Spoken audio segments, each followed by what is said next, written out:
সফরে গেলেন মমতা বন্দ্যোপাধ্যায়। তৃণমূল নেত্রীর এই দিল্লি সফর বা রাজধানী সফর ঘিরে রাজনীতির পারদ কিন্তু তুঙ্গে। বিরোধী জোটের বৈঠকে যোগ দেওয়ার পাশাপাশি রাজ্যের বকেয়া নিয়েও প্রধানমন্ত্রীর সঙ্গে সাক্ষাৎ করবেন মমতা বন্দ্যোপাধ্যায়।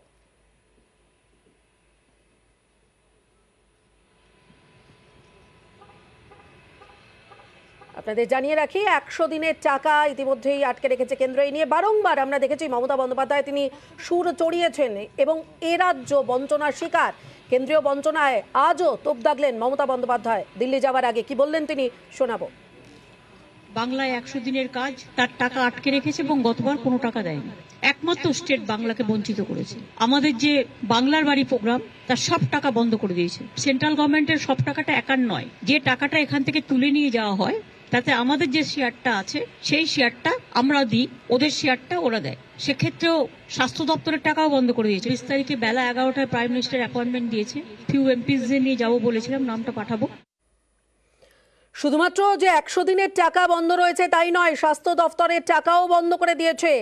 গেরুয়া রং করতে বলছে প্রধানমন্ত্রীর সঙ্গে বৈঠকে। এই সমস্ত কথাই উঠবে দিল্লি যাওয়ার আগে। আজ এই বিষয়েও মুখ খুললেন মুখ্যমন্ত্রী। স্বাস্থ্য দপ্তরের টাকাও বন্ধ করে দিয়েছে, নাকি যে গেরুয়া রং করতে হবে। আর আমাদের বলছে সব স্বাস্থ্যকেন্দ্রে সব গেরুয়া করে দিতে হবে। কেন আমরা গেরুয়া করবো? আমাদের তো স্টেটের একটা ব্র্যান্ড আছে নীল সাদা, এটা তো পার্টির ব্র্যান্ড নয়। এটা কোনো অজুহাত হতে পারে? প্রত্যেকটা জায়গায় শুধু বিজেপির লোগো লাগাতে হবে আর রং করতে হবে বিজেপি কালার। সিলেবাসে যা ইচ্ছে তাই ঢোকাবে। টোটাল মানুষের মাথাটা ডিস্টার্ব করে দেওয়ার একটা পরিকল্পিত পরিকল্পনা। এই কথাগুলো আমার নিশ্চয়ই কথার মধ্যে থাকবে, এই জন্য যাচ্ছি।